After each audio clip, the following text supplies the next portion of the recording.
Assalamualaikum warahmatullahi wabarakatuh. Nama saya Wulan Murdifra Aprilia dengan NIM 2114050021 dari kelas TBIA. Kali ini saya akan menjelaskan materi teknik tes dan teknik non-tes sebagai alat evaluasi hasil belajar.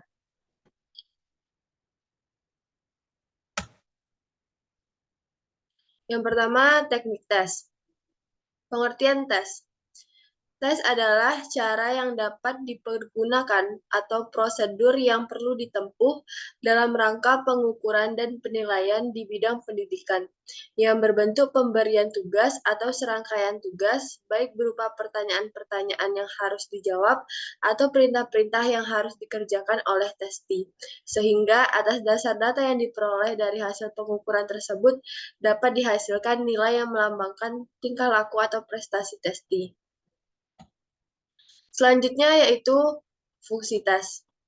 Fungsi tes terbagi menjadi dua secara umum. Yang pertama, sebagai alat pengukur terhadap peserta didik. Dalam hubungan ini, tes berfungsi mengukur tingkat perkembangan atau kemajuan yang telah dicapai oleh peserta didik setelah mereka menempuh proses belajar mengajar dalam jangka waktu tertentu. Yang kedua yaitu sebagai alat pengukur keberhasilan program pengajaran. Sebab melalui tes tersebut akan dapat diketahui seberapa jauh program pengajaran yang telah ditentukan telah dapat dicapai. Selanjutnya adalah penggolongan tes.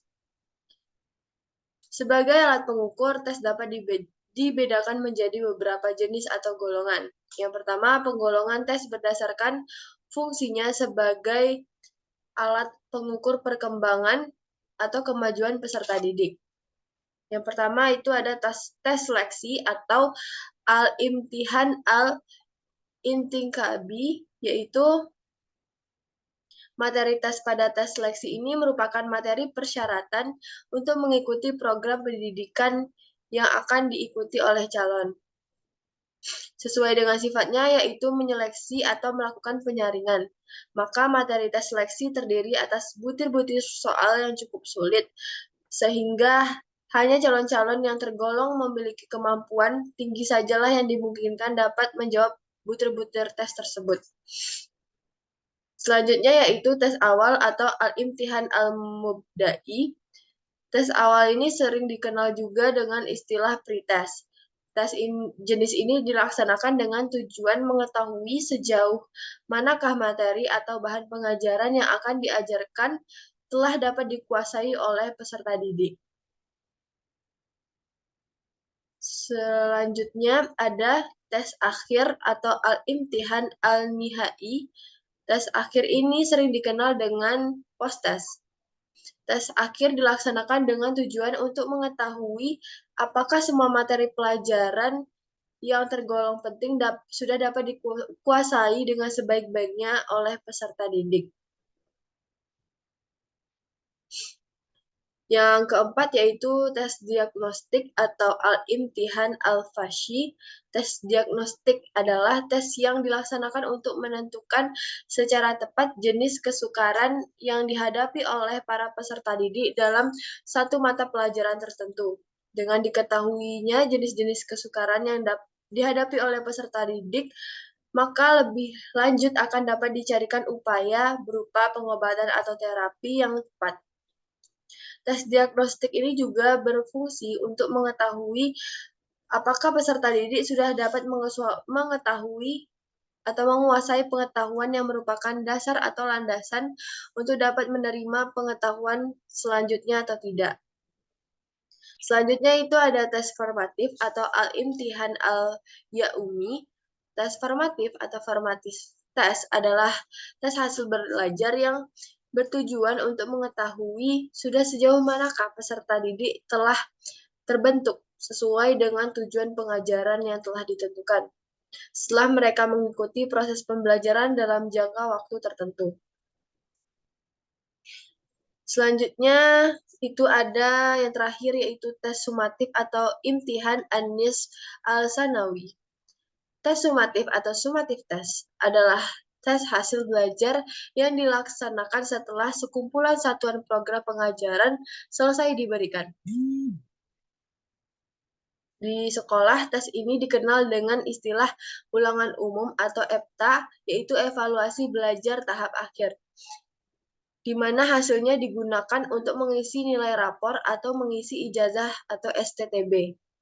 Tes sumatif ini pada umumnya disusun atas dasar materi pelajaran yang telah diberikan selama 1 catur bulan atau 1 semester. Dengan demikian, materi tes sumatif itu jauh lebih banyak ketimbang materi tes formatif. Lalu selanjutnya penggolongan tes berdasarkan aspek psikis yang ingin diungkap dibalik dari segi aspek kejiwaan yang ingin diungkap.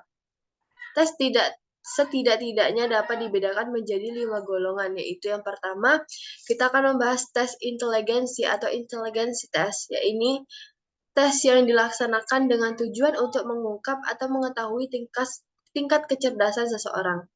Lalu yang kedua itu ada tes kemampuan atau aptitude test, yaitu tes yang dilaksanakan dengan tujuan untuk mengungkap kemampuan dasar atau bakat khusus yang dimiliki oleh testi atau peserta didik.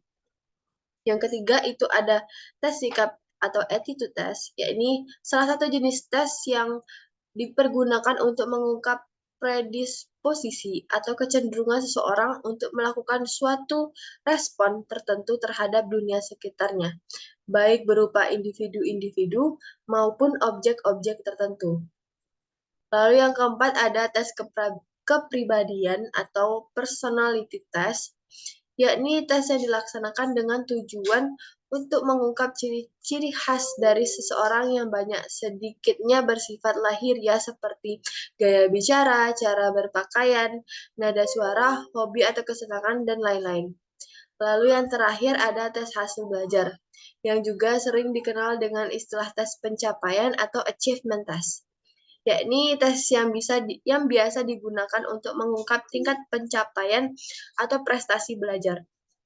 Tes hasil belajar atau tes prestasi belajar dapat didefinisikan sebagai cara yang dapat dipergunakan atau prosedur yang dapat ditempuh dalam rangka pengukuran dan penilaian hasil belajar yang berbentuk tugas dan serangkaian tugas.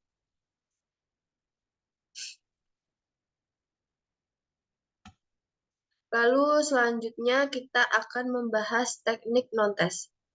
Teknik non-tes merupakan teknik penilaian atau evaluasi hasil belajar peserta didik yang dilakukan dengan tanpa menguji peserta didik, melainkan dilakukan dengan melakukan pengamatan secara sistematis, observation, melakukan wawancara, interview, menyebarkan angket, kuesioner, dan memeriksa atau meneliti dokumen-dokumen, yaitu documentary analysis. Teknik non-tes ini pada umumnya memegang peranan yang penting dalam rangka mengevaluasi hasil belajar peserta didik dari segi ranah sikap hidup, affective domain, dan ranah keterampilan psychomotoric domain. Ya, pembagian dari teknik non-tes ini, yang pertama ada pengamatan atau observation atau al-ta'amul.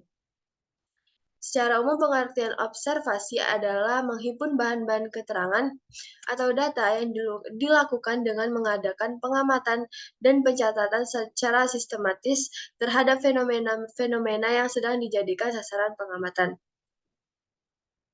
Observasi sebagai alat evaluasi banyak digunakan untuk menilai tingkah laku seseorang atau proses terjadinya sesuatu kegiatan yang diamati, baik dalam situasi yang sebenarnya maupun dalam situasi buatan.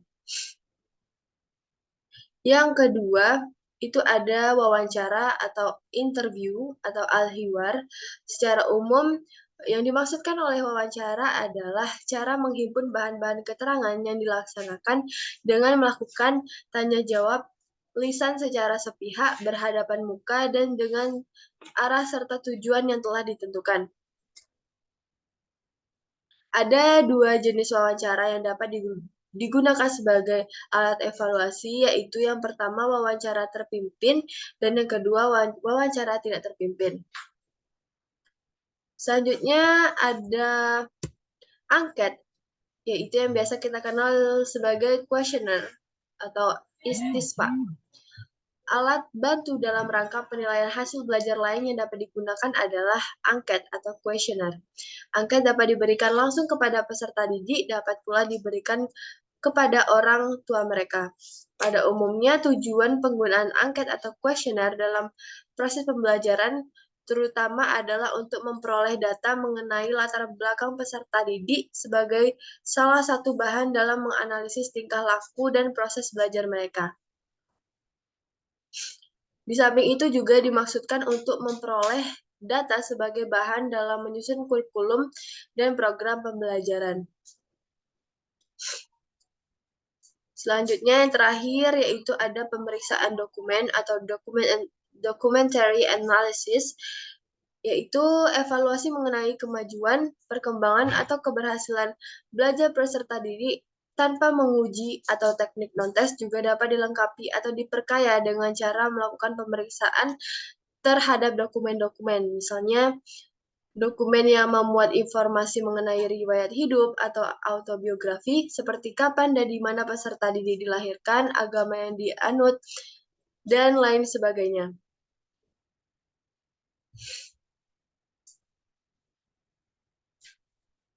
Mungkin hanya itu penjelasan dari materi yang saya bahas kali ini. Apabila ada salahnya, saya mohon maaf. Saya akhiri. Assalamualaikum warahmatullahi wabarakatuh.